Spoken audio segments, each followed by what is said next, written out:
Es un honor para nosotros tenerlos esta noche aquí en la sede de la Asociación Santo Tomás de Aquino para asistir a una conferencia de don Julio Loredo de Isue sobre un tema que tiene muchísima actualidad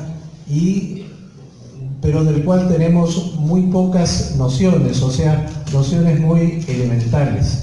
Y un poco que estamos en estos tiempos tan difíciles, es necesario que nuestras raíces, digamos, penetren bien la tierra para que el edificio, digamos, se mantenga.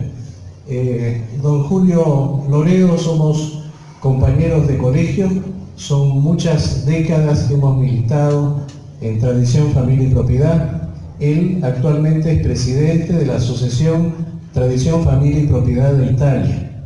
Él reside ya hace varias décadas allá, pero junto con las actividades institucionales no faltan las actividades intelectuales y las actividades de escritor.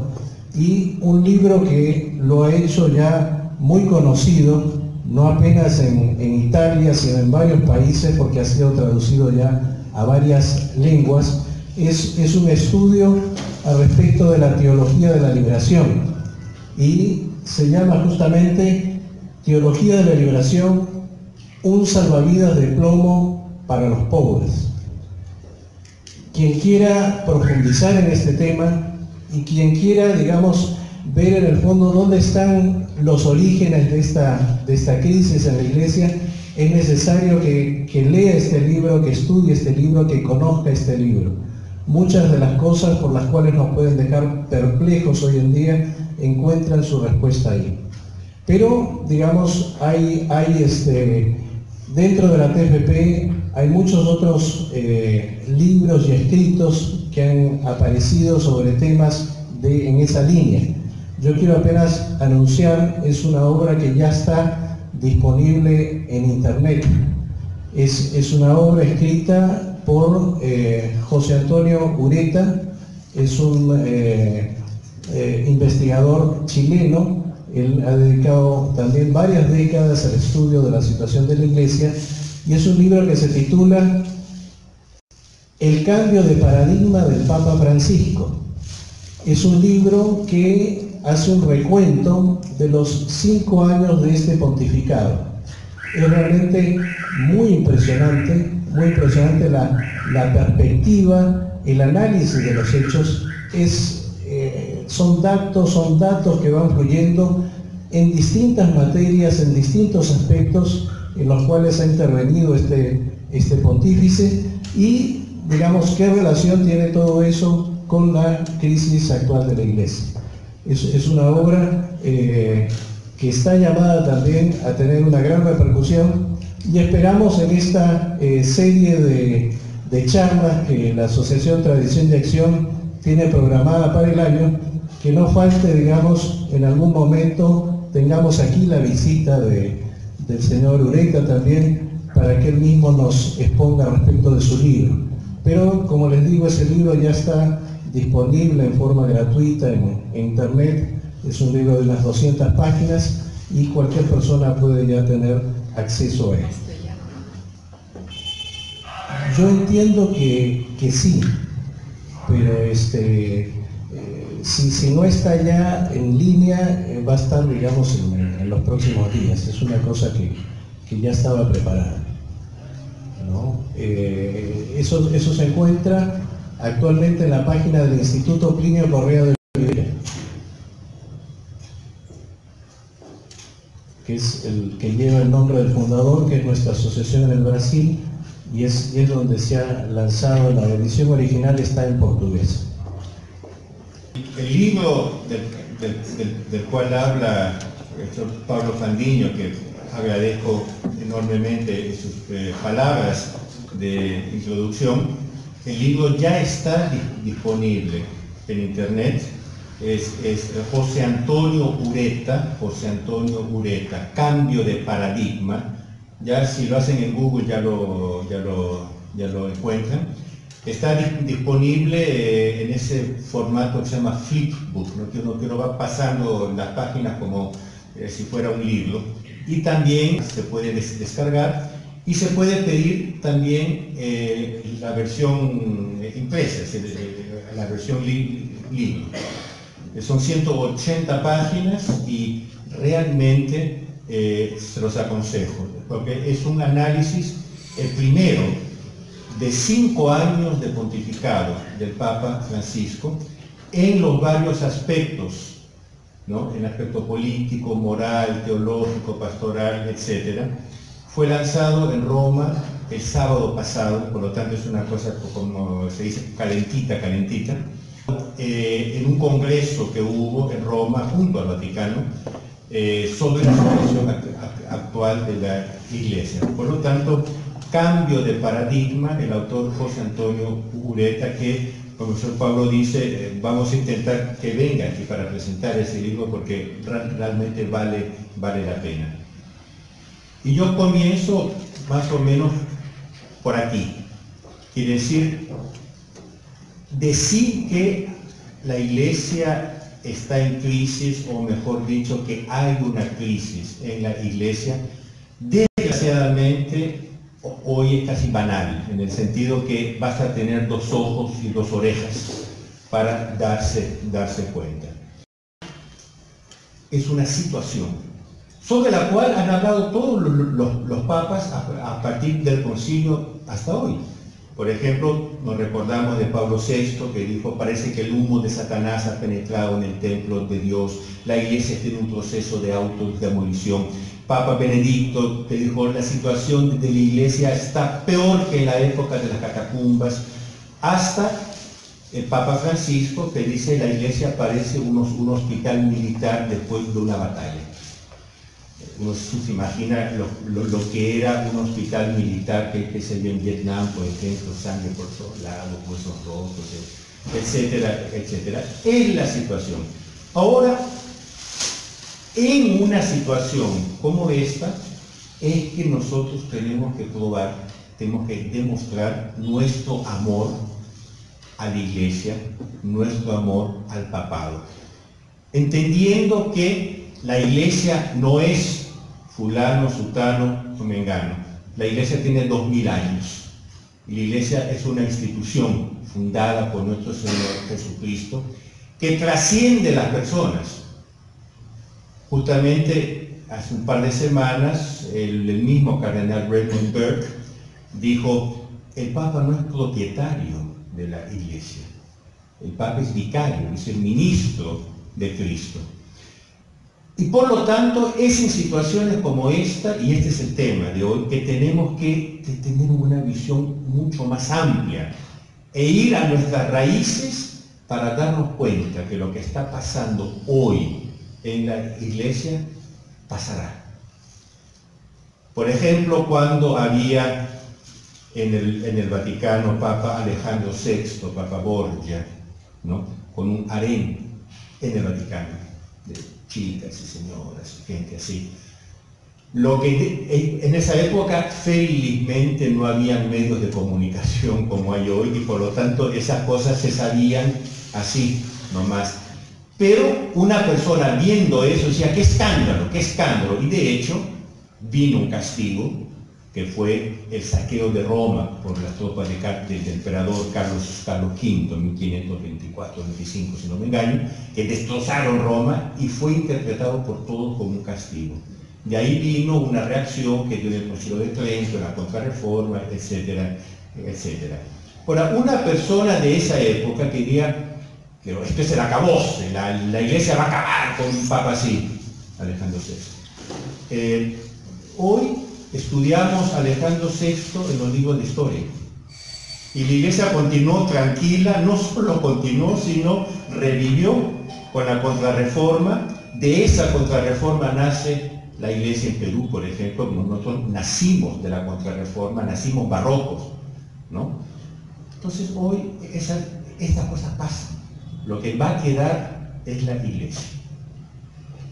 Y entonces yo había pensado, en vez de entrar, muchas gracias, en cosas teológicas y decir no, porque el Papa, el papado, esto y esto, hacer un poco un recorrido entre el turístico, histórico y teológico sobre nuestras raíces romanas. Justamente para darnos orgullo, darnos ufanía de ser católicos, aumentar nuestro amor por la Iglesia, por el papado, por la cátedra de Pedro, y tener un estado de ánimo superior. No cerrar los ojos, porque cerrar los ojos es la actitud de la avestruz, que me mete la cabeza en la arena. No cerrar los ojos, tener plena conciencia de la crisis por la cual está pasando nuestra Santa Madre Iglesia, pero tener un espíritu superior. La Iglesia tiene 2000 años. 2000 años. Así como hoy decimos al Papa Borgia, pasó. Hoy lo estudiamos en los libros de historia. Y después de él vinieron tantas cosas. Así van a pasar estos días. Ahora, nosotros sabemos, católicos, somos católicos, que quiere decir la Iglesia universal, la Iglesia apostólica, quiere decir basada sobre los apóstoles y la sucesión de los apóstoles, y romana. Esto, la romanidad de la Iglesia, para nosotros que estamos a 5.000 kilómetros, unos 10.000, no sé cuánto, con más de 10.000, no sé si tiene el mismo sentido, pero, por ejemplo, uno cuando va en ciertos países, en Inglaterra, por ejemplo, dice, ¿de qué religión eres? Si uno dice, soy católico, dicen, anglo-católico. Si no, católico romano, Roman Catholic. Con los ortodoxos también, ellos se dicen católicos. Cuando uno les pide que eso no se dice, somos de iglesia ortodoxa. Somos católicos de rito ruso, dicen. Uno tiene que decir, soy católico romano. Nuestro fundador, el doctor Pino Correa de Oliveira, decía, y lo repetía, soy católico, todo apostólico, totalmente romano. Una vez, en el 78, hubo un homenaje a él en el aniversario de su bautismo, quiere decir, el acto por el cual uno pasa a ser católico, pasa a ser miembro de la Iglesia. En la respuesta que él dio a este homenaje, él dijo, entre otras cosas, yo quisiera que ustedes amasen la Santa Iglesia Católica como yo la amo. Durante toda mi vida yo no he dicho otra cosa, sino amen la Santa Iglesia Católica Apostólica Romana. Quiero vivir solo para la Iglesia tal que, en el momento de mi muerte, pueda exclamar, realmente he sido un varón católico, todo apostólico, romano. Yo estaba allí, me acuerdo perfectamente que en este punto él comenzó a llorar.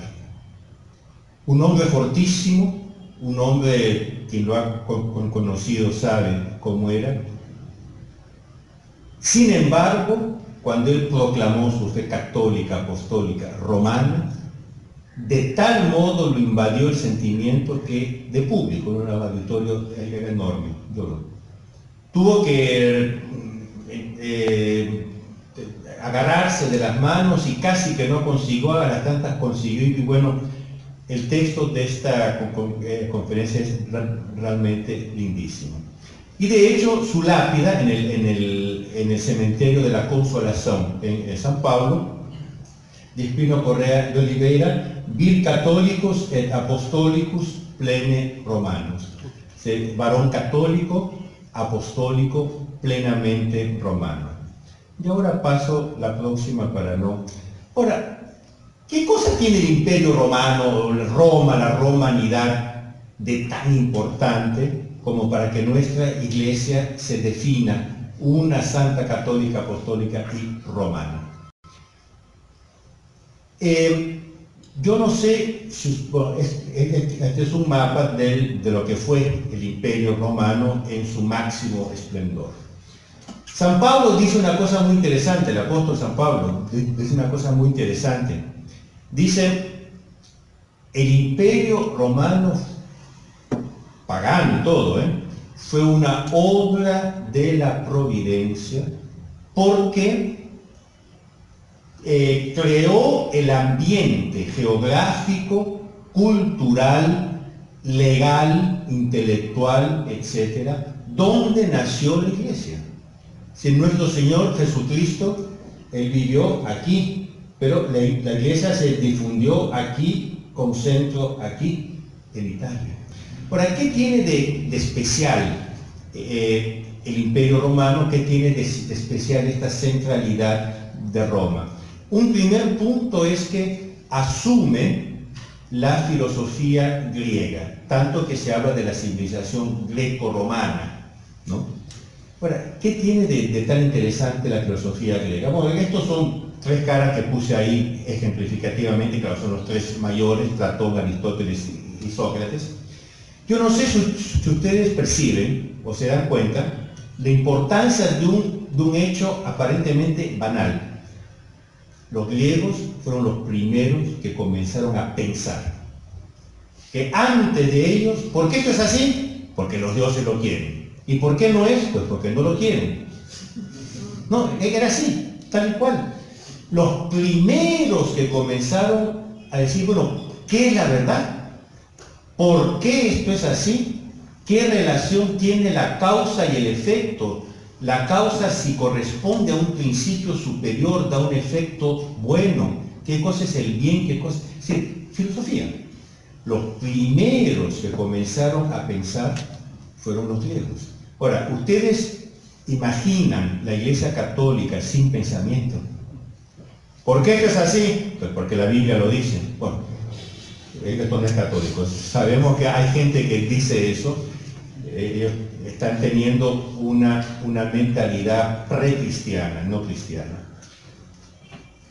Toda la Iglesia Católica es basada sobre la razón, sobre la revelación, etcétera, etcétera, pero tiene un fundamento racional, tanto que ya desde los padres de la Iglesia, estamos hablando de la patrística con la señorita Nancy, ya en esa época ya decían, no crean en lo que decimos porque nosotros lo decimos, crean en lo que decimos porque es razonable.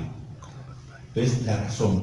Sobre esa estructura de la filosofía griega, Roma implantó un orden jurídico. Fue el primer pueblo que se puso la pregunta, el derecho, es decir, las leyes que gobiernan el convivio entre los hombres, la sociedad, ¿se basa en la voluntad arbitraria de un gobernante o se basa en ciertos principios del orden natural? Dice o no, tiene que basarse en principios, el famoso derecho romano. Tan importante que yo no sé si hay abogados aquí o personas que estudian derecho, hasta hoy se estudia uno de los cursos que uno sigue en la universidad para derecho, es derecho romano. El fundamento del derecho latino, español, peruano, es el derecho romano. Entonces, la idea de un orden social, político, internacional, etcétera, basado en principios de orden natural, eso nace con Roma. Antiguamente no había. Entonces, a un cierto punto,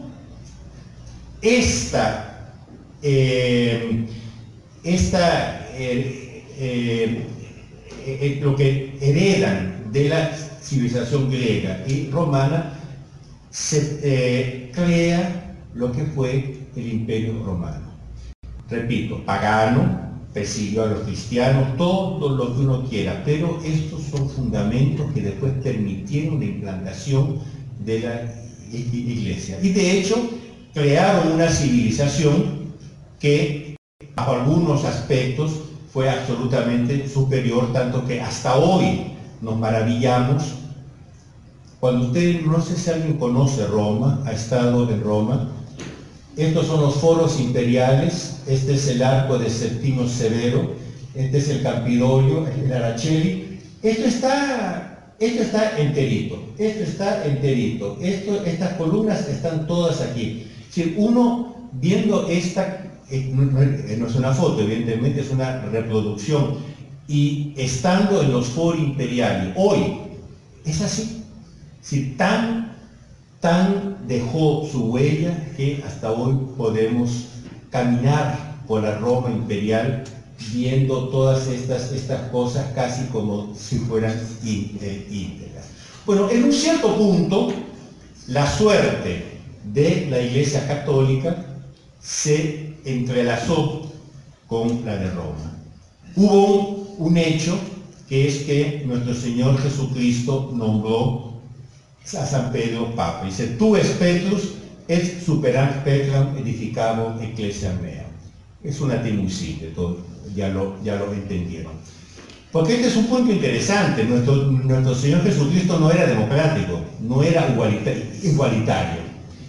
Entre las masas que lo seguían, Él distinguió a 72, los famosos 72 discípulos. De entre los 72, Él distinguió 12. Y dentro de esos 12, él nombró uno como jefe. Por lo tanto, ustedes ven una mentalidad perfectamente estructurada, perfectamente jerárquica. Aquí está la frase completa que yo la puse porque es tan bonita que la voy a leer toda. A un cierto punto, nuestro Señor Jesucristo lleva a sus apóstoles, a los 12, a Cesarea de Filipo, ¿no?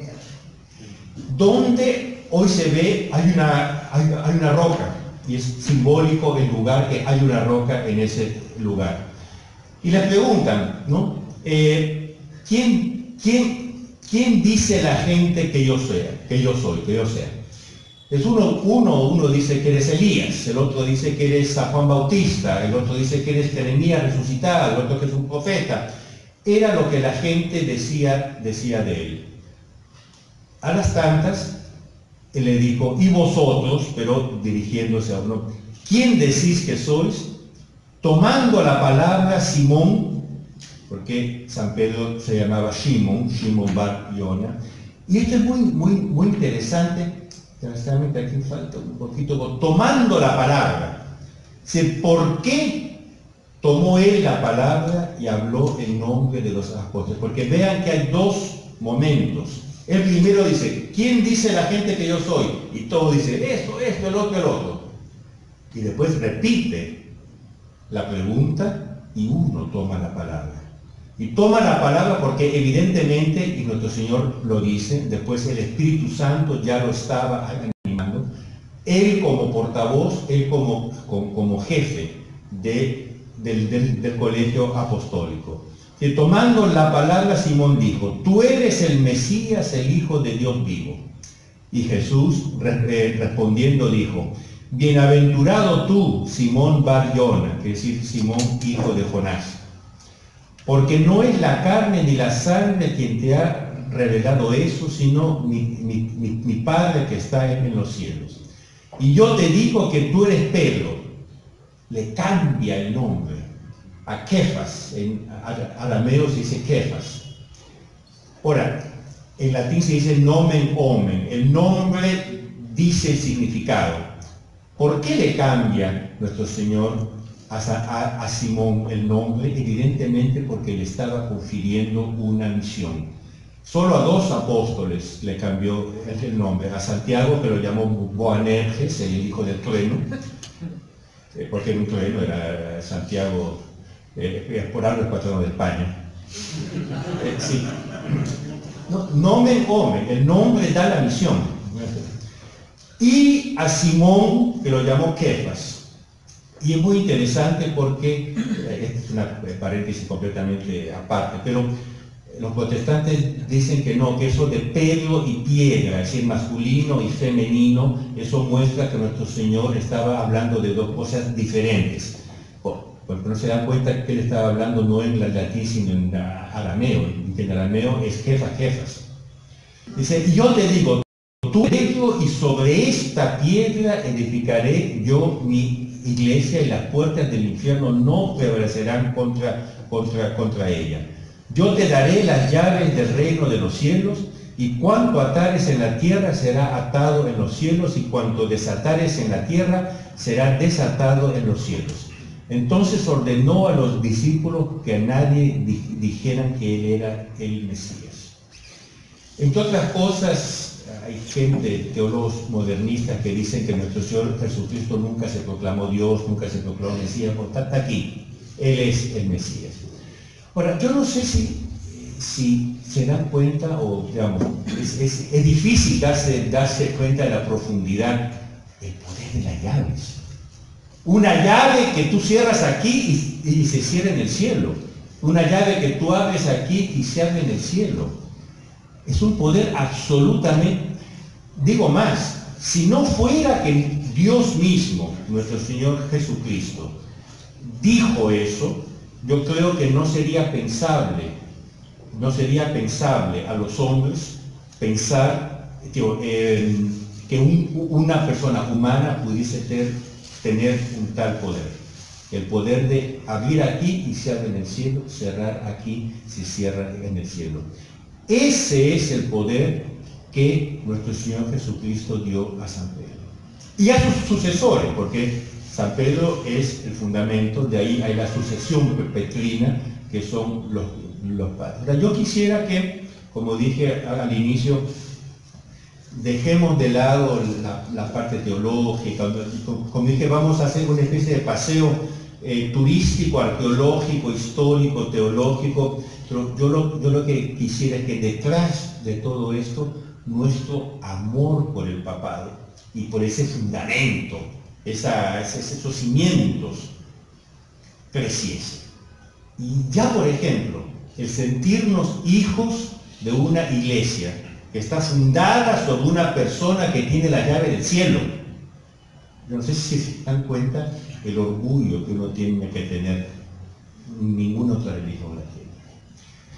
Bueno, por motivos que se desconocen, ¿no? Los actos de los apóstoles no dicen el porqué. Y esto es muy misterioso porque una cosa tan fundamental como es esta pregunta, ¿por qué San Pedro fue a Roma?, no está respondida en los actos de los apóstoles. Uno tiene entonces que suponer que evidentemente es una moción del Espíritu Santo. El primero pasó por Antioquía, donde entonces hay un primado de la sede, hasta hoy hay un patriarca de Antioquía, pero él nunca fue obispo de Antioquía. Pero pasó por ahí y estuvo un tiempo en Antioquía. De ahí acabó en Roma. Muy misterioso, repito, porque no hay ningún texto bíblico que explique por qué se fue. Él, de un día al otro, aparece en Roma. Un documento que lo cita en el año 42 bajo el emperador Claudio. Un poco discutible en el sentido que 4 años más tarde, en el 46, hubo el Concilio de Jerusalén, que fue en Jerusalén y San Pedro estaba presente. Él fue a Roma y volvió, y después volvió a Roma. Son los misterios que en el día del juicio final, uno de los misterios que sabemos. Ahora, un documento ya lo cita, y ahí sí, en adelante, en modo definitivo, en el año 54, bajo el emperador Nerón. Entonces, usted ve que ya inmediatamente después de la muerte, inmediatamente, es decir, 20 años, 10 o 20 años después de la muerte de nuestro Señor Jesucristo, él ya estaba en Roma. Y aquí hay una cosa muy interesante. Se aloja en el palacio del senador Pudencio. Ahora, ¿cómo vamos a ver? Tiene un senador. El poder en Roma no era del emperador. El imperio nace a un cierto punto y no es una especie de dictadura o poder militar. El verdadero poder en Roma era el del Senado. Entonces, los senadores romanos eran patricios romanos, eran como si fuese príncipes romanos, y era gente muy importante y muy potente, muy poderosa, tanto que el verdadero poder estaba en el Senado, y todos los emperadores tenían que hacer un juego político con el Senado, no podían simplemente imponer su voluntad. Entonces, Los apóstoles, San Pedro, San Pablo, que también va a Roma, y ellos iban a casa de senadores, porque ahí nadie los podía tocar. Porque la casa de un senador que tenía inmunidad política no podía ser invadida por la policía, no podía, la policía por la guardia pretoriana, no podía ser tocada, etc. Y por lo tanto, las primeras misas en Roma fueron en palacios de senadores. Esta es la iglesia de Santa Pudenciana al Viminale. Viminale es una de las 7 colinas de Roma, donde hoy surge, claro, la Basílica de Santa Pudenciana. Fue aquí, en este lugar, que San Pedro celebró las primeras misas en Roma. Es aquí que está el mosaico más antiguo, mosaico católico más antiguo del mundo, que es del siglo V. Nuestro Señor, apóstoles, pueblo, etc.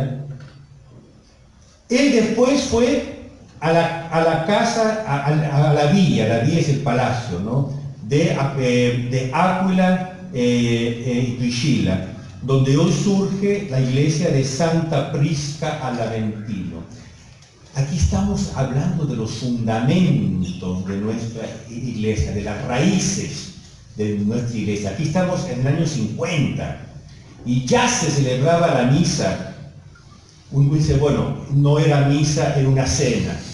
Mire, hay un documento del año 105, que describe una misa. Léanlo, es idéntica a nuestra misa de hoy. Idéntica como secuencia. Primera lectura, segunda lectura, consagración, que ese documento llama de eucaristización, porque evidentemente, claro, no tenían el lenguaje teológico todavía, no tenían el concepto de transubstanciación, pero lo llaman eucaristización. Después la comunión distribuida por sacerdotes. Dice, los laicos no distribuían la comunión de las misas. Después, bueno, homilía, etcétera, y después el canto final y todos se iban. Idéntica a nuestra misa, y es en el año 100. Pero bueno, aquí fueron celebradas las primeras misas. Y aquí un comentario también polémico. Todo el mundo ha escuchado, ha oído, la iglesia nació entre los pobres, la iglesia es una iglesia de pobres, porque nació entre el pueblo. Cuando San Pablo y todos fueron a Roma, predicaban en el pueblo, y es verdad. Este es un cuadro del 1800, por lo tanto un cuadro romántico, no es un cuadro que muestra, pero es famoso, que muestra a San Pedro que predica en las catacumbas al pueblo. Sí, predicaban en el pueblo, al pueblo, absolutamente sí, pero se bajaban y tomaban como base palacios de senadores. Por ese motivo que yo dije, ahí eran intocables, tenían inmunidad y nadie se les podía tocar. Entonces, claro, esto es el Senado romano, y como dije, hasta hoy la fórmula del poder, hasta hoy, en Roma es Senatus Populusque Romanus, el Senado con el pueblo de Roma. Incluso los emperadores más dictatoriales tenían que hacer un ping-pong político con el Senado, porque el poder en Roma era con el Senado. Por lo tanto, los apóstoles fundaron la iglesia en Roma como una iglesia de todos. Predicaban en los barrios pobres, predicaban en los mercados, predicaban en los palacios. Eso es historia, por lo tanto no es verdad que es solamente entre el pueblo. Ellos hicieron de todo, pero con especial protección de muchos patricios, que eran ya cristianos. Ahora, estos patricios tenían en la entrada de sus palacios, de sus villas, un cartel.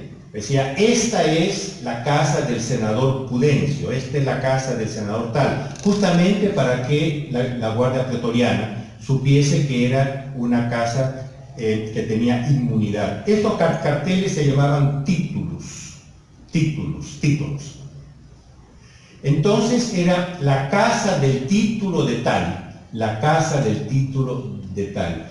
Y es sobre estos palacios que nacen las primeras iglesias de Roma. ¿Han oído hablar el cardenal fulano del título de tal? Nuestro cardenal el Cipriani, por ejemplo, es del título de San Camilo de Lelis. ¿Qué es el título?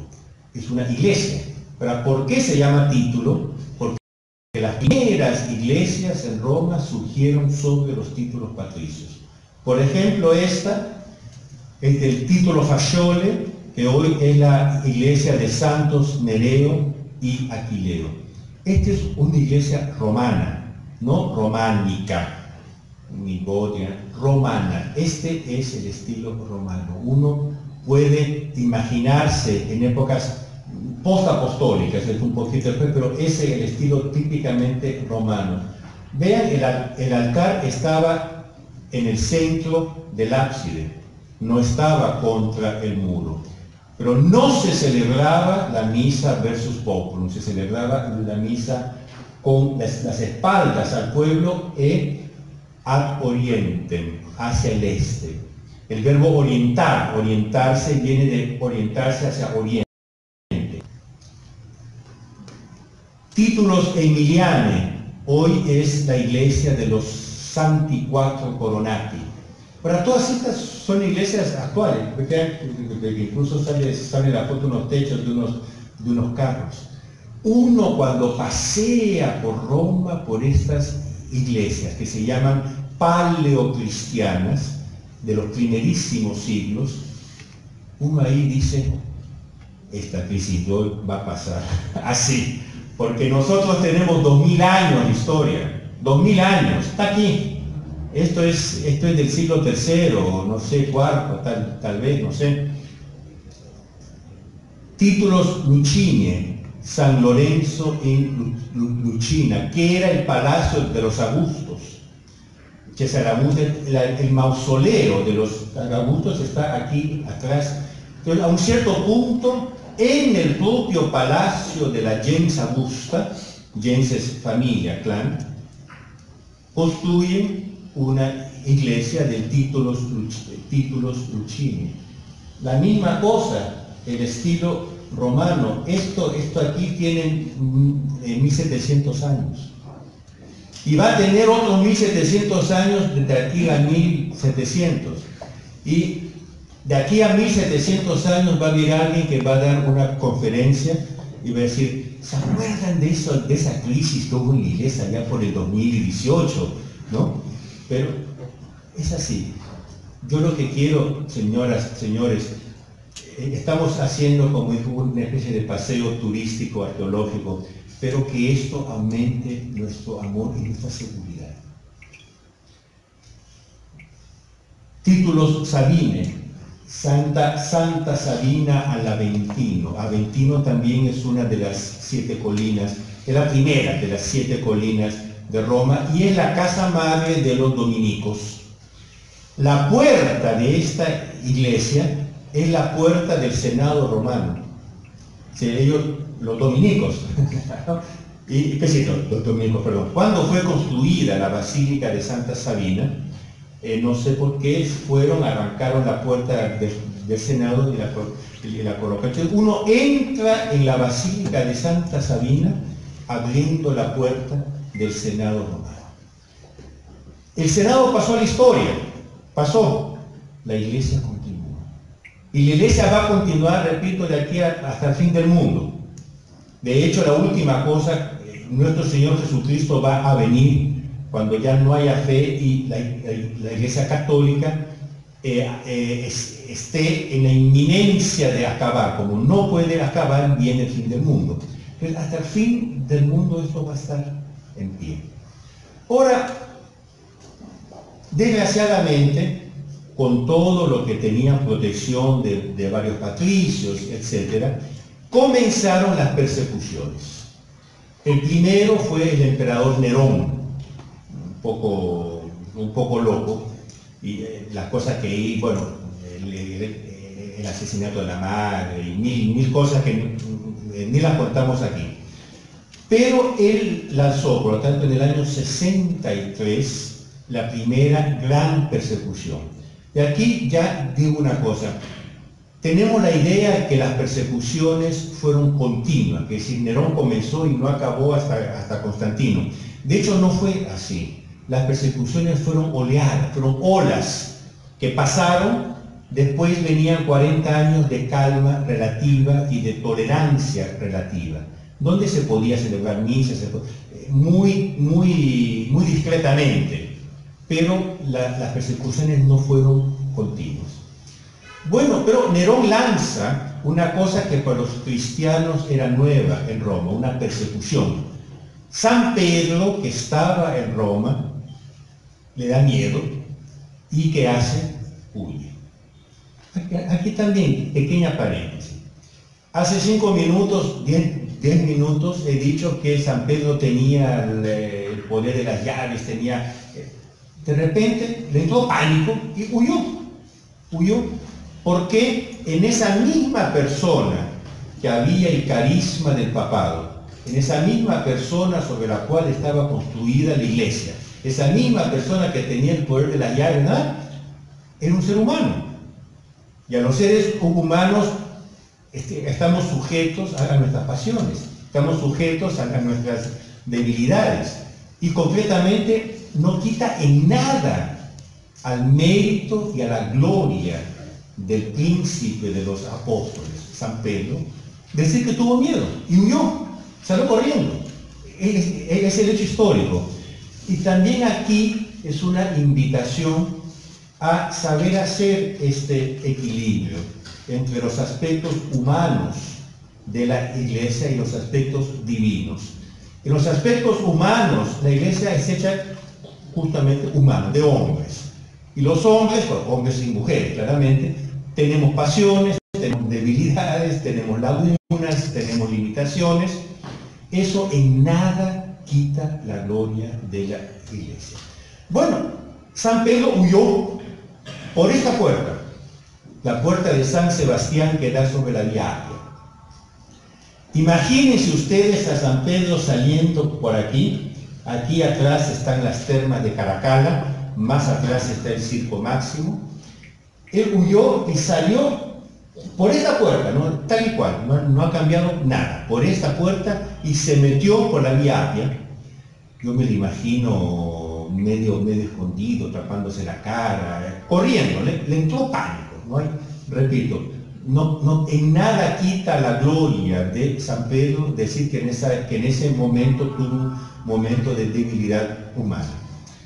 Bueno, estaba huyendo cuando, más o menos medio kilómetro fuera de Roma, el punto exacto se encuentra con nuestro Señor Jesucristo, que va hacia Roma. Y ahí viene el famoso encuentro del Quo Vadis, Quo Vadis Domine, ¿dónde vas, Señor? Y nuestro Señor dice, voy a Roma para ser martirizado en tu lugar. Ahora, esto es lindísimo, porque quien tenía que ser martirizado era San Pedro en lugar de nuestro Señor, como nuestro Señor había sido martirizado, crucificado. Nuestro Señor se ofrece a ser martirizado Él en el lugar de San Pedro. Vean esta reversibilidad entre la persona de Pedro y la persona divina de nuestro Señor, ¿no? Tanto que nuestro Señor dice, yo voy para ser martirizado en tu honor.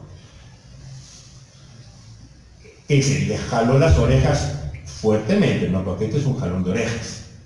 Pero misericordia dejó la huella de sus pies sobre el mármol de la entrada en esa parte de la Vía Appia. Esta es una copia que está en la iglesia del Quo Vadis. El original está, la piedra original está en una iglesia que es a medio kilómetro más allá, que se llama la iglesia de San Sebastián, pero es idéntico. Es idéntico, son las huellas de nuestro Señor Jesucristo. San Pedro fue llevado y lo llevaron para ser martirizado en el circo de Nerón. Esto es Roma. Ven que esto es más alto porque es una colina, justamente la colina Vaticana, que, dicho sea de paso, no hace parte de las colinas de Roma, está fuera. Aquí por abajo pasa el Tibre, el Tevere, como se dice en italiano.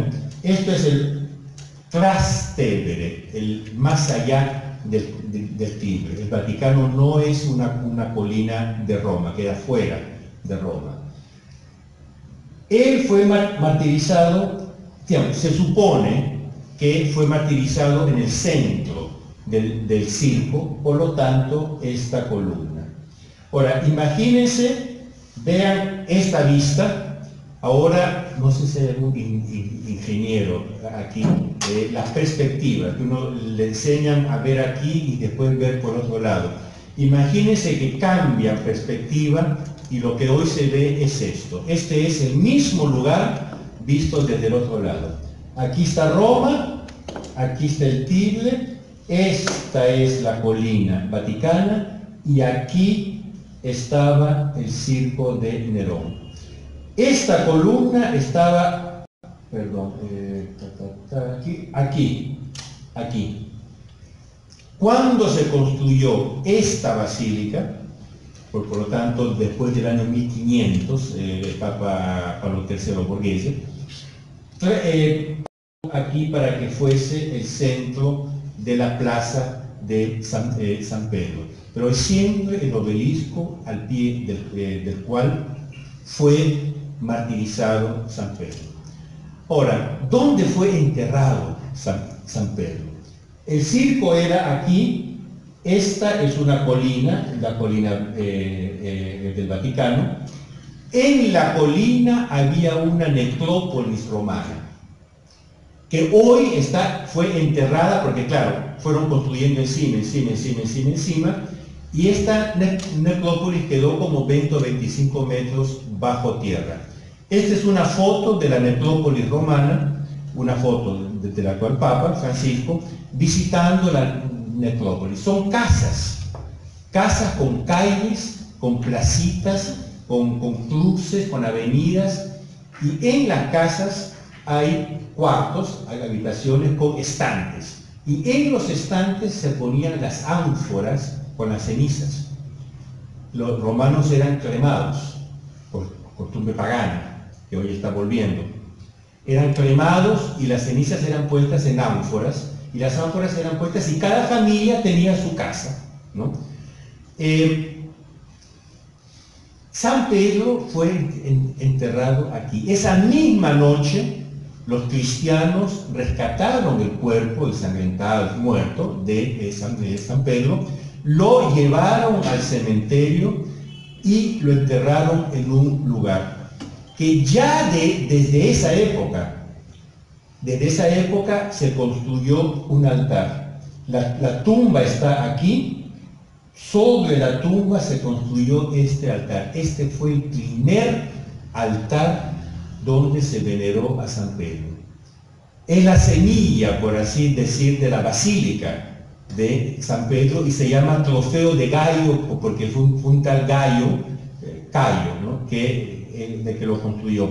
Y el historiador de la iglesia, el famoso historiador, el primer historiador, Eusebio de Cesarea, habla ya de un espléndido sepulcro en la entrada de la ciudad. Recuerden que el Vaticano está fuera de la ciudad, al cual vienen como a un gran santuario y templo de Dios enormes masas de gente de todos los rincones del imperio. Ya en esa época había veneración por San Pedro. Y lo que encontraban, ¿no? Hoy uno va y ve la Basílica de San Pedro, cosas fabulosas. Lo que encontraban era esto. Es decir, no, yo no digo que sea ridículo porque es glorioso, pero la comparación es increíble. Esto fue cubierto por las varias, ahora vamos a ver, por las varias basílicas que fueron siendo construidas, hasta que se perdió la idea del lugar donde estaba. se sabía que eran bajo el altar principal, pero se había perdido bajo toneladas y toneladas y toneladas de tierra. Pío XII tuvo el coraje, años 40, de encargar a una arqueóloga, la señora que conocimos, ya falleció, muy amiga nuestra, Margarita Guarducci, o sea, encuentre la tumba de Pedro. Y si no encontramos nada, tengamos el coraje de decir era una leyenda. Bueno, esta señora Guarducci excavó bajo el Vaticano y no encontró nada. Nada. La fe. Y Pío XII decía, continúe. A las tantas, meten una barreta y suena ¡ploc! ¡Ploc!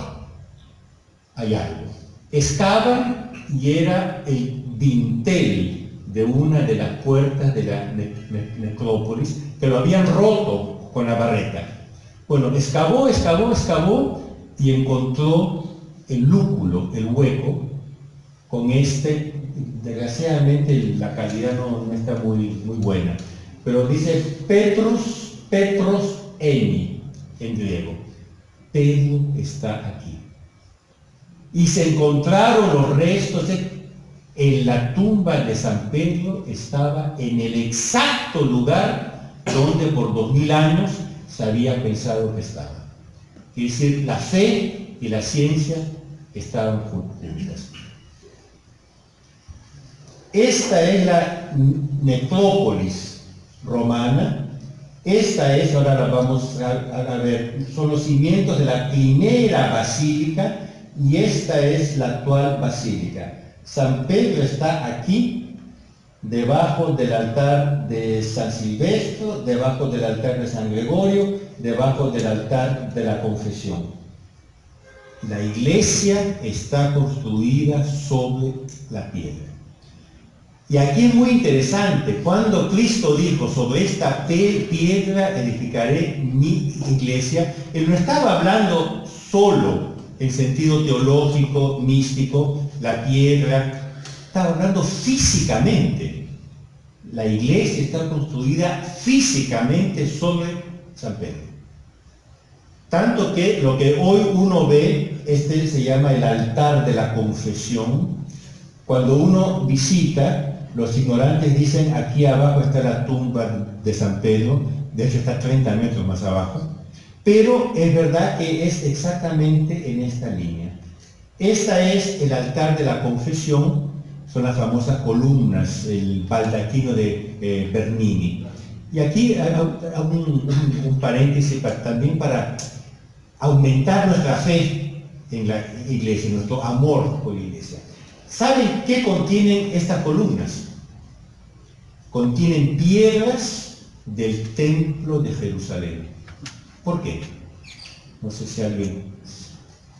¿Por qué? El templo de Jerusalén. ¿Qué se hacía en el templo de Jerusalén? ¿Perdón? Se adoraba a Dios, pero el sacrificio. En las sinagogas se leían las escrituras, se cantaba. Un solo lugar se hacía el sacrificio, en el templo de Salomón. ¿Y quién lo hacía? El sumo sacerdote, que era un cargo rotativo, ¿no? Tenían tiempos, pero un sacerdote. El Papa, bueno, el sacrificio del Antiguo Testamento se completa con el sacrificio de nuestro Señor Jesucristo, que siendo perfecto es el último, que después se renueva en el sacrificio de la misa. Entonces, el sacrificio del Antiguo Testamento se renueva entre las columnas del templo de Salomón por el sumo sacerdote de la nueva ley, que es el Papa. Entonces, uno aquí ve, yo hablé de 2000 años.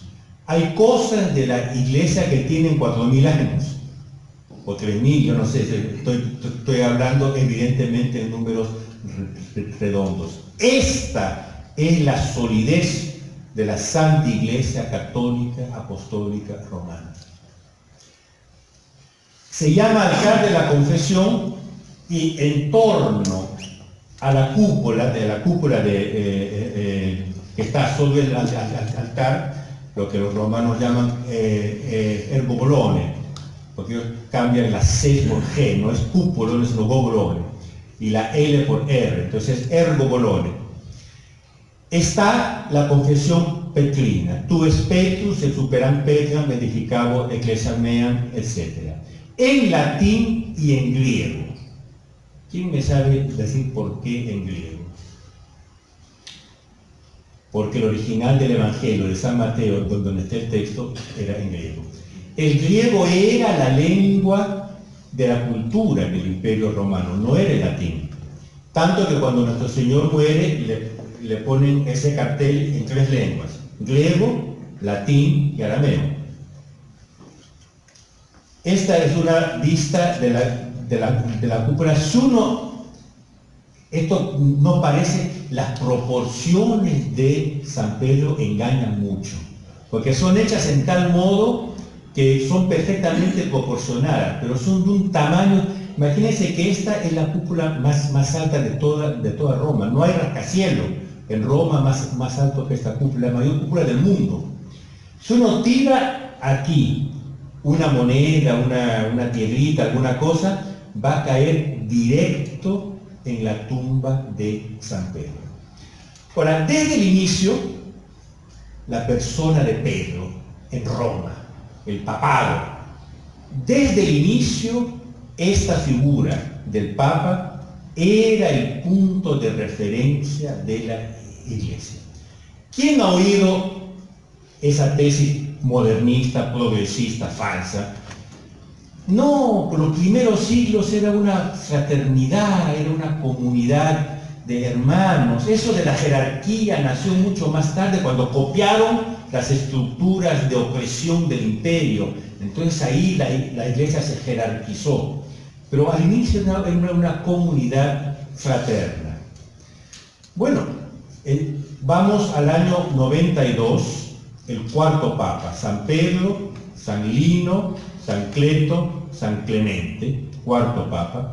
Los pontificados en esa época eran muy breves porque los mataban, eran casi todos mártires. Hubo un problema en Corinto. En Corinto fueron personas que decían exactamente estas estupideces. Todos somos iguales, en la iglesia todos somos iguales, no hay sacerdocio y laicos, seglares, todos somos iguales. Entonces, los fieles dijeron, bueno, esto hay que decidir, y hay que decidirlo con la autoridad. ¿A quién se dirigieron para resolver el caso? Había un apóstol todavía vivo, San Juan Evangelista. Estamos en el año 92, San Juan muere en el 110, 111. No había escrito ni siquiera todavía el cuarto Evangelio, en el de San Juan justamente. Entonces, normalmente uno diría, vamos a dirigirnos al apóstol que está vivo, él conoció a Cristo. Se dirige al Papa. Y el Papa, San Clemente, tiene la famosa carta a los Corintios, en la cual, entre otras cosas, dice esto: si alguien no obedece a aquello que, por nuestro medio como obispo de Roma, Cristo dice, sepan que serán reos de una culpa muy grave. Quiere decir, está clarísimo, el Papa soy yo. Es decir, la doctrina del primado del Papa, del que la Iglesia tiene como cabeza el Papa, esto ya estaba clarísimo en el año 92. Por tanto, todo ese bla bla bla de la comunidad fraterna es puro bla bla bla, no es científico. Comienzan las persecuciones, es decir, siguen las persecuciones que, como yo dije, son oleadas. Y los cristianos, tolerados, perseguidos, después tolerados de nuevo, se refugian en las catacumbas. Y estas son las catacumbas, y aquí también nosotros hoy en tantos sentidos nos sentimos un poco en catacumba. No es que nos escondamos bajo tierra, pero casi, pues no. Cuando, por ejemplo, qué sé yo, les voy a dar un caso hace un mes nosotros pedimos en Suiza, en la ciudad de Lugano, autorización para rezar un rosario en público, en la calle. La municipalidad negó la autorización para rezar el rosario de público.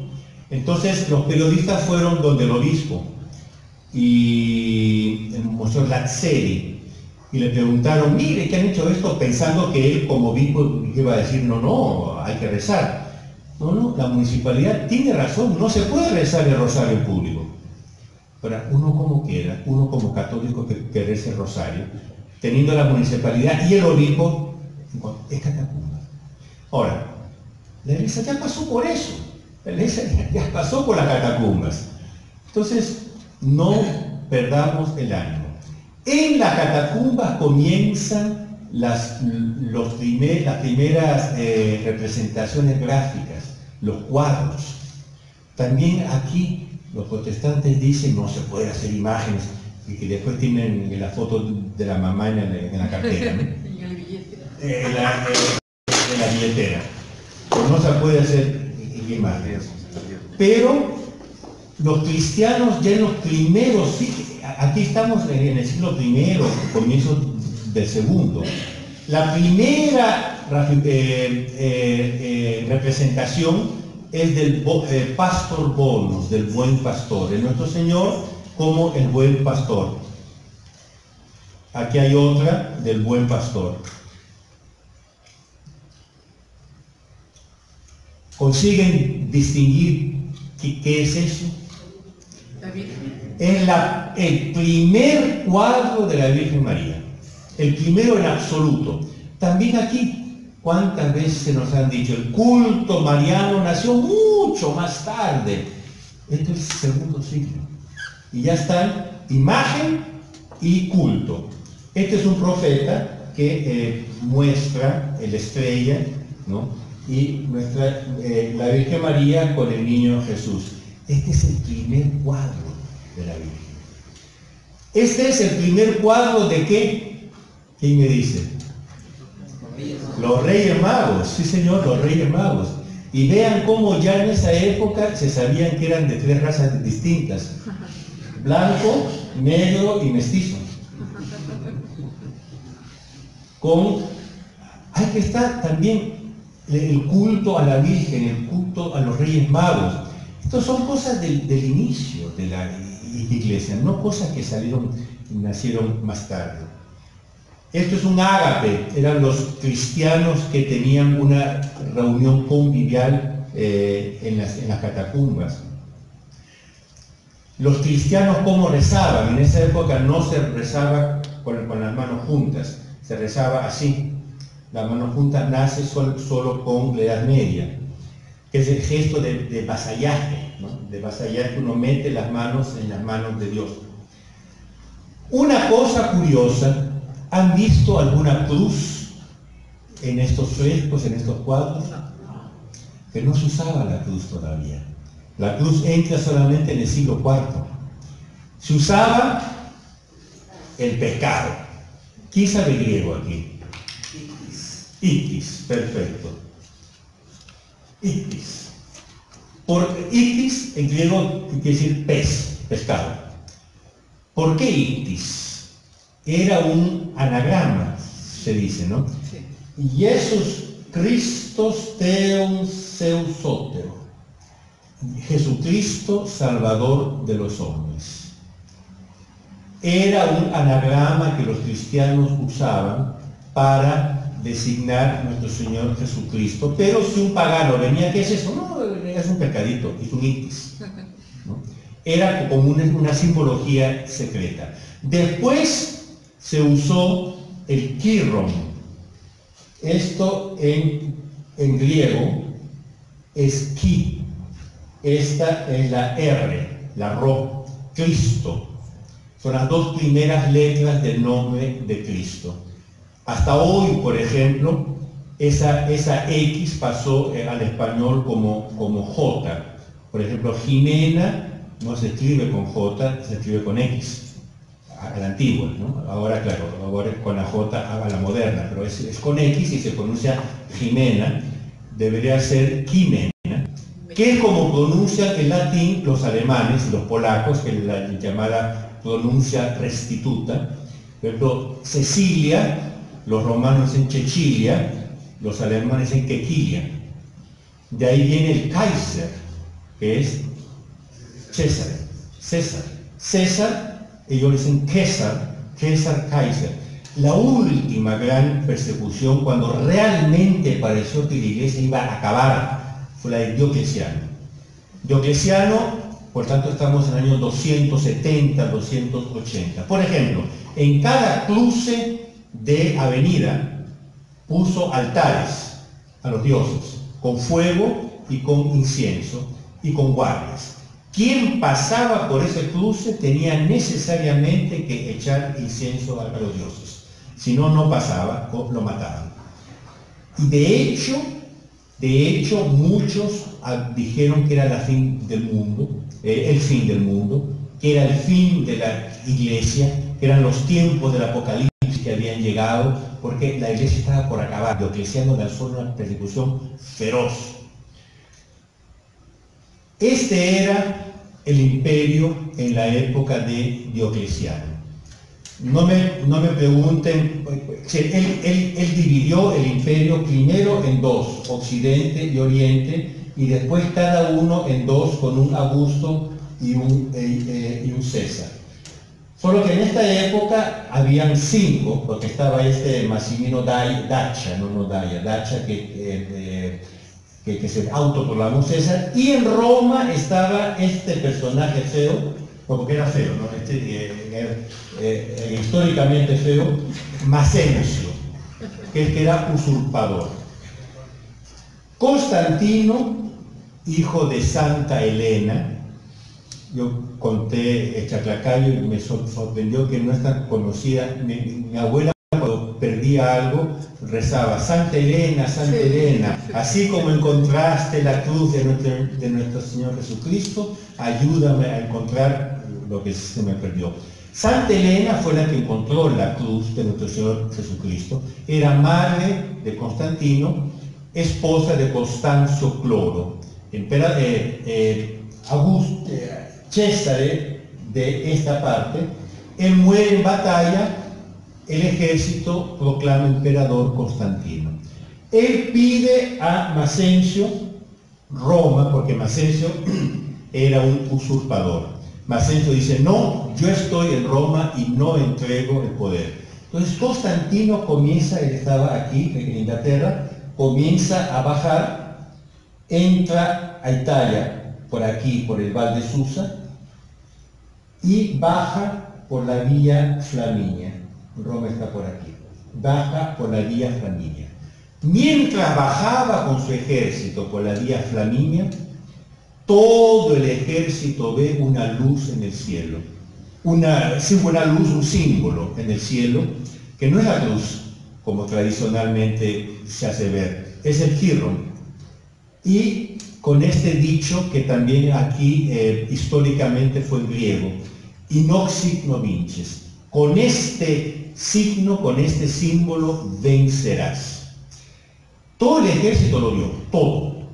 Y esto lo cuenta, también es una leyenda, ¿no? El secretario de Constantino, Lactancio, que era cristiano.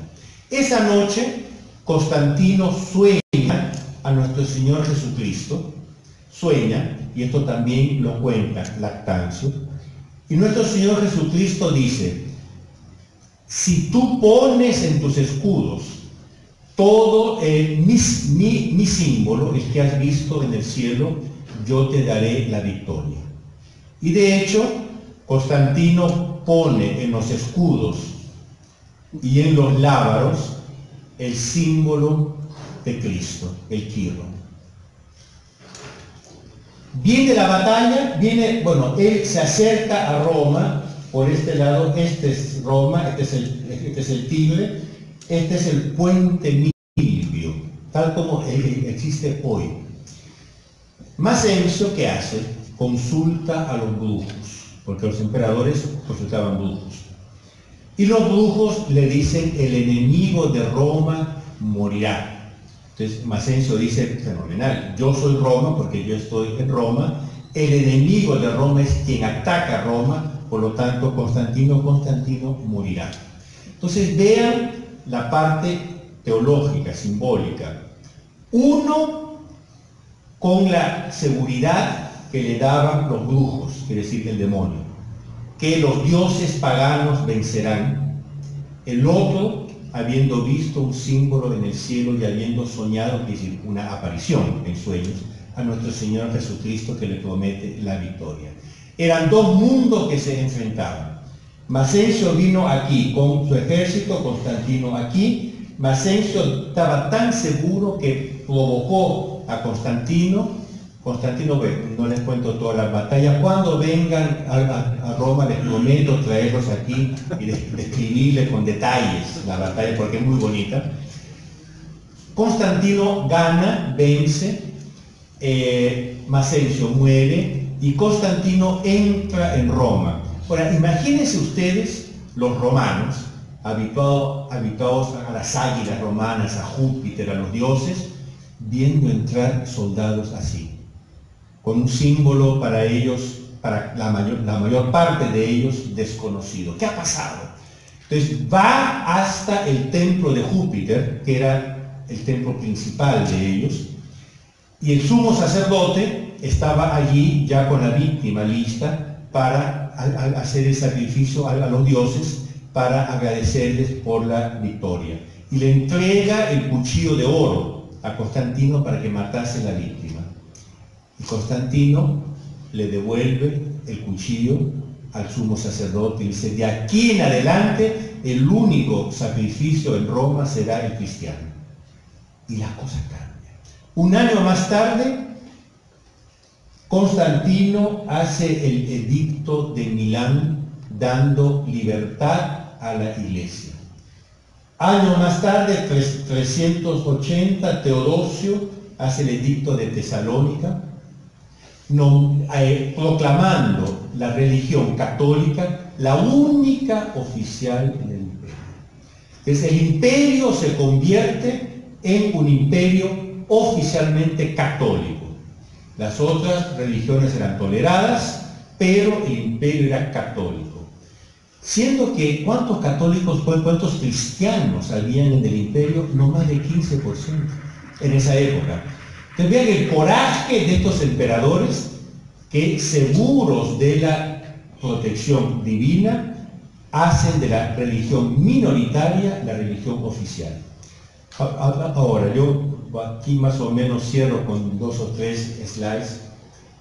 Piensen ustedes en una persona empanicada con la persecución de Diocleciano. Esto va a acabar, esto se le acabó, será el fin del mundo, la iglesia va a acabar, nos están matando a todos, es la crisis final, el diluvio, el apocalipsis.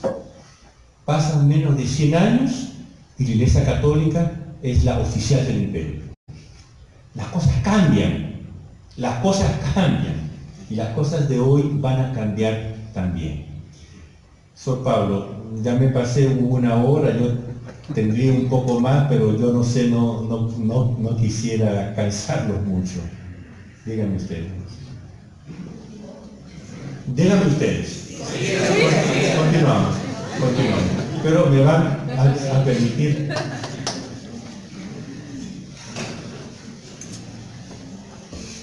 Ahora, todo esto, mientras en nuestro país estaba todavía, yo no sé qué cultura preincaica había en esto. Pero nosotros como chimú, mochica, no sé, pero en ya existía la iglesia católica como la iglesia oficial de un imperio. Pero ahora nosotros somos hijos de la confluencia de toda nuestra herencia local, inútil esconderla, es un error, con 2000 años de historia que vienen de aquí. Es aquí que comienzan los concilios. El primer concilio ecuménico fue convocado por Constantino y presidido por Constantino, no en el campo teológico, sino el que ponía orden, digamos. En esta iglesia que ven, esta es la parte romana, esta es la parte barroca moderna, San Martino ai Monti. Aquí hubieron 3 concilios ecuménicos, y estamos hablando del año 315, después 320, 324. Ya en esa época habían concilios ecuménicos. El concilio de Nicea, el emperador lo convoca para poner orden doctrinal. Es del concilio de Nicea que sale el credo de Nicea, el credo niceo constantinopolitano. Constantinopolitano ¿por qué? Por Constantino. Ahora, de nuevo, ¿cómo cambian las cosas? Él era hijo, Constantino, como dije, de Santa Elena, que el apellido era Laterani. Roma era hecha por familias, por clanes, por gens, la gens Sabina, la gens Augusta, la gens Celia, eran clanes. Uno de los clanes era la gens Laterani, que la familia de los Laterani, y se llamaban todos tal Laterani. Constantino coge las tierras, y cada clan tenía en Roma un área amurallada, con sus palacios, sus jardines, sus parques, todo. El área que era de los Laterani, Constantino se la da al Papa. Estos son restos del palacio de los Laterani, tierras de la gens Laterani. Entonces el Papa construye su palacio, su iglesia, que es San Juan de Letrán. Esta, que no es esta, ahora la voy a mostrar. Esta es la versión moderna, este es siglo XVI, XVII. Pero aquí, en este lugar, está el Palacio Laterano, que era la casa del Papa. Finalmente el Papa pudo tener una casa de él y no esconderse en las catacumbas. Finalmente el Papa pudo construir su iglesia, que es San Juan de Letrán. La iglesia del Papa no es San Pedro, la iglesia del Papa es San Juan de Letrán. Tanto que en la puerta de San Juan de Letrán, ahí está placa: Sacrosanta Lateranense Ecclesia, omnium orbis et orbis ecclesiarum mater et caput. Sacrosanta Iglesia Laterana, la única iglesia en el mundo que tiene el título de sacrosanta, es San Juan de Letrán. Maestra y cabeza de todas las iglesias de la urbe, es decir, de la ciudad, y del orbe, quiere decir del mundo. La cabeza de todas las iglesias. Y vean la importancia de Roma. Ustedes han oído ya la bendición urbi et orbi. Urbi es la urbs, que significa ciudad. Uno puede decir la cosa urbana, que es de la ciudad, urbs. Orbi es el orbe, es el planeta. Roma vale tanto cuanto todo el planeta junto y es mencionada primera. Todo lo que el Papa hace, primero es Roma, o urbis, después es orbis. Es la importancia de Roma, la fundamentalidad, si se puede decir así, de Roma. Madre y cabeza de todas las iglesias de Roma y del mundo. Esta es una vista de la parte interna de la basílica de San Juan de Letrán. Tanto que cuando se elige un papa, hay toda una secuencia de ceremonias por el cual un papa toma posesión del cargo de papa. Entonces primero es cuando él acepta, ¿no? Viene el camarlengo y le dice, con una fórmula que no la sé en latín, aceptas, y él dice, acepto. Ahí él se convierte en papa. Después, a la vestición dice el Papa. Después él sale al balcón y da por la primera bendición Urbi et Orbi. Al otro día tiene su primera misa. Entonces, es toda una secuencia. Una semana más tarde, él entra oficialmente en San Juan de Letrán y toma posesión de su iglesia. Es solo aquí que se completa el ciclo de la toma de posesión del cargo de Papa. Esta es San Juan de Letrán. Constantino construyó también el primer Vaticano. Él puso aquí un muro, porque esta es una colina, ¿no? Puso un muro, rellenó todo esto y construyó. Esta era Basílica Constantiniana, el primer Vaticano que duró 1200 años, porque duró desde el 330 más o menos hasta el 1500. Incluso cuando el Papa Borghese, Paulo VI, demolió esta basílica para construir la actual basílica, las crónicas cuentan que los romanos entraron en depresión colectiva. Hubieron suicidios, hubieron locuras, gente que lloraba por la calle, porque decía, ver la basílica constantiniana, el Vaticano, destruida, tal, fue para construir otra, ¿no? Por tanto, más quiero decir el shock que la gente tuvo por la destrucción de esta basílica. Esta es la Basílica del Vaticano. De esta época vienen las iglesias originales de Roma. Vean el estilo, ese estilo romano.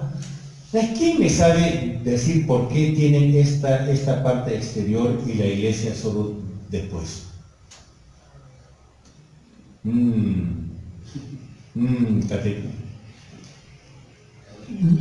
¿Saben lo que es un catecúmeno?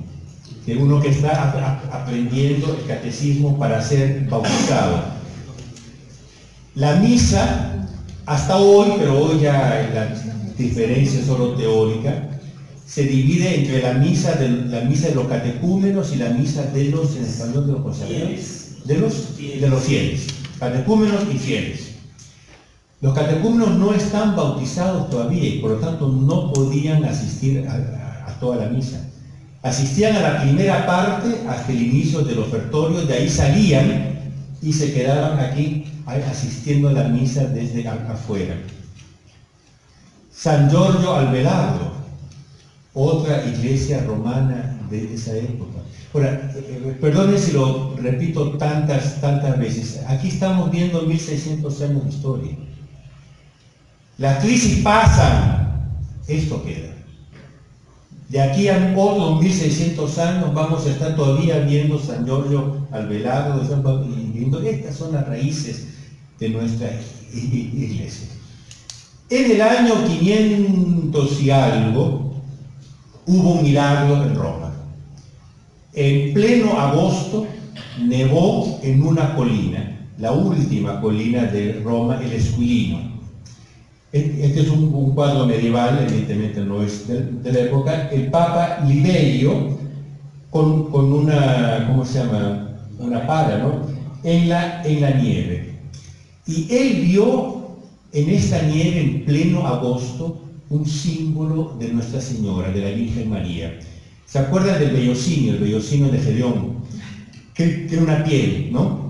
Él la dejó afuera de su tienda y al otro día toda la tierra estaba empapada por el rocío y el vellocino estaba seco. De ahí él pidió otra señal y la dejó el vellocino otra noche y al otro día el vellocino estaba mojado y toda la tierra estaba seca. Y es por eso, y todos los exegetas, los comentadores, dicen que esto es una prefigura de la Virgen María intocada por el pecado. La Virgen María, a ella no le llueve, por así decir. El Papa Liberio vio en la nieve, solo sobre esa colina, el símbolo del vellocino de Gedeón, una cosa mariana, y construyó la Basílica Liberiana, hoy llamada Santa María Maggiore. De nuevo, esta es la parte romana, este es nuevo. Estas columnas también tienen 1600 años. Esta es la Basílica de Santa María, que es la primera basílica dedicada a la Virgen María. Ya habían iglesias, habían capillas, pero la primera basílica es esta, que es una de las basílicas mayores de Roma. San Pedro, que ya han visto que San Pedro no es la iglesia del Papa. El Papa vive en San Pedro solo porque en 1870 Roma fue invadida por los liberales, por los Saboya, y el Papa se encerró en el Vaticano como prisionero. Los Saboya le robaron los palacios a los papas. El Quirinale, donde está el presidente de Italia, era el palacio del Papa. Entonces el Papa se quedó prisionero en el Vaticano. Cuando fue hecha la paz entre el Estado italiano y la Iglesia, los pactos del Letrán, 1929, con Mussolini, el Papa oficialmente ya no era prisionero, pero ya estaba en el Vaticano y se quedó en el Vaticano. Solamente por eso. El Vaticano es casi una prisión del Papa, o originalmente lo era. El lugar del Papa es el Laterano. San Pablo extramuros, San Lorenzo extramuros, etc. Y ahora acabo, porque yo no sé también cuánto puedo abusar de su paciencia. ¿Quién me dice qué es esto? El símbolo de sede vacante. ¿Y por qué se usa cuando hay sede vacante? Cuando muere un papa y todavía no es elegido otro, ¿no? Porque cuando hay un papa, él usa su escudo, ¿no? Cuando muere, se usa lo que se llama el escudo de sede vacante, que es el emblema del papado, que no de un papa en particular, sino del papado. ¿Para qué tiene que ver un paraguas con el papado? ¿No lo puede tocar el sol? ¿Perdón? ¿No lo puedo tocar el sol? ¿Se lo pudo? Sí, lo cubre, pero ¿a quién se cubre con un paraguas? O con un baldaquino. ¿Ya han estado en alguna procesión donde se... ¿Lol? Al Corpus Christi. ¿Y quién es el Corpus Christi? Es Cristo. ¿Por qué se le cubre con un baldaquino o con el paraguas que se llama, bueno, yo lo estoy llamando paraguas, pero se llama conopeo en griego o umbrilicum en latín? Porque era privilegio del emperador, del Basileus, ser cubierto por un paraguas. El emperador, donde iba, tenía siempre su paraguas arriba. El emperador es rey de reyes, nuestro Señor es rey de reyes. Es rey, tú reinarás, este es el grito, pues tú dijiste reinaré, reine Jesús por siempre, reine su corazón, Él es rey. Entonces se usa con nuestro Señor Jesucristo, que es rey, símbolos que vienen del uso imperial. Y uno es el conopeo y las llaves, una de plata y una de oro. ¿Por qué dos llaves? La llave de oro es el símbolo del poder espiritual directo del Papa. La llave de plata es el símbolo del poder temporal indirecto del Papa. ¿Me explico? Por ejemplo, si un Papa dicta una nueva oración y dice, esto tiene que ser rezado en estas circunstancias. La llave de oro es una cosa espiritual, es un poder directo que él tiene. Si la Municipalidad de Lima quiere construir una nueva vía expresa, yo no sé dónde, el Papa, o digamos a nivel local, el cardenal, el arzobispo de Lima, ¿tiene una palabra para decir? No, porque es una cosa estrictamente temporal.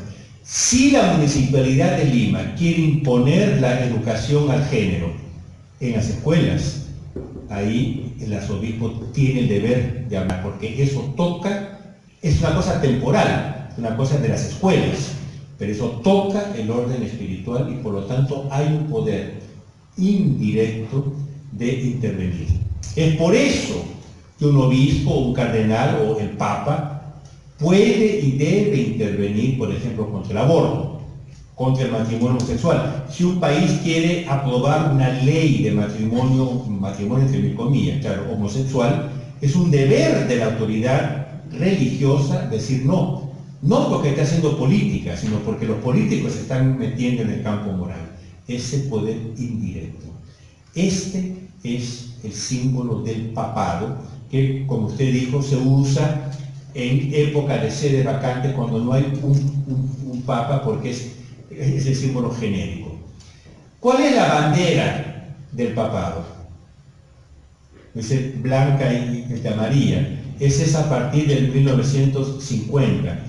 La bandera del papado es esta. Vexillum Sancta Romana Ecclesia. ¿Por qué es púrpura? ¿Por qué es púrpura? Rey. Cuando a nuestro Señor Jesucristo lo flagelan y después los soldados lo llevan a un patio y se mofan de él como ¡ave rey! Le ponen un manto púrpura, que la púrpura es el color imperial, la púrpura imperial. El único que podía usar púrpura era el emperador o un representante de él, porque era el color imperial. El último emperador pasa los símbolos del imperio al Papa, y el Papa hereda toda una serie de símbolos, entre ellos la púrpura. Tanto que cuando en el año 800 el Papa, en la Navidad del 800, el Papa San León corona a Carlomagno como emperador, ¿por qué que el Papa podía hacerlo? Que él tenía el poder directo espiritual, indirecto temporal, y él era visto como la cabeza de la cristiandad. Tiempo hubo, decía León XIII, en que al centro de todo estaba la Iglesia. Esta es la piedra donde fue coronado Carlomagno por el Papa San León. Este es un mosaico, y una más y realmente acabo. Este es un mosaico de época que muestra la coronación de Carlomagno. Cristo da las llaves a San Pedro, el sucesor, a San Pedro, que es el sucesor, el Papa, da el pañuelo, que era el símbolo imperial, no era la corona, al emperador. Por una regla de tres, era Cristo que estaba coronando el emperador. Y de hecho, Carlomagno, y a partir de él todos los emperadores hasta el último, que pues el Sacro Imperio acabó en 1806 o 7, fue el primero que fue coronado por un papa en el nombre de Dios y el primero a reinar por la gracia de Dios. Ahora, ¿quién es este personaje? El Papa, que tiene el poder de coronar emperadores y destituir emperadores, porque él es el vicario de Cristo. ¿Qué le llama la atención en esta figura de Carlomagno? ¿Qué le llama la atención? El globo. Pues porque evidentemente los medievales creían que la tierra era chata, ¿no? ¿Qué está usando él como trajes? ¿Trajes reales o trajes eclesiásticos? Los emperadores eran coronados con trajes diaconales, porque eran asimilados al orden espiritual y les era conferida una sacralidad del poder. Ahora, ¿de dónde venía esta sacralidad? ¿Quién los coronaba? Siempre el Papa. Tan así que incluso un mequetrefe usurpador como Napoleón Bonaparte trajo el Papa a París para que lo coronase el Papa. con todo lo que él era humanamente potente, tuvo que traer al Papa secuestrado a París para que lo coronase. Este es el personaje, y con esto realmente cierro, este es el personaje que nosotros veneramos como Papa. Ahora, esto es el papado, esto es la iglesia, no es fulano, mengano o berencejo, es el papado, que es un carisma establecido por nuestro Señor Jesucristo, es decir, por Dios mismo, en la persona en la segunda persona encarnada, y es un carisma que dura desde entonces hasta hoy, personificado por las personas que han ocupado el papado, hacia las cuales tenemos que tener veneración, pero entendiendo que son cabezas de una institución bimilenaria. Y es a esa institución que tiene que ir toda nuestra veneración. Veneración hasta la efusión de la sangre. Nosotros tenemos que estar dispuestos a morir por el papado. Es el color rojo que usan los cardenales, que es el símbolo de la decisión. Yo no sé si muchos tienen conciencia de lo que significa eso. Ya le tiemblan a un presidentucho que quiere hacer una cosa cuando tendrían que ser ellos que guiasen la sociedad. Yo acabo aquí repitiendo lo que dije al inicio. Hemos hecho una especie de visión un poco turística, un poco arqueológica, un poco histórica, un poco teológica. Si la conclusión de todo esto es haber aumentado nuestro amor por la Iglesia, entonces esta ponencia tuvo el efecto que yo quería. Muchas gracias.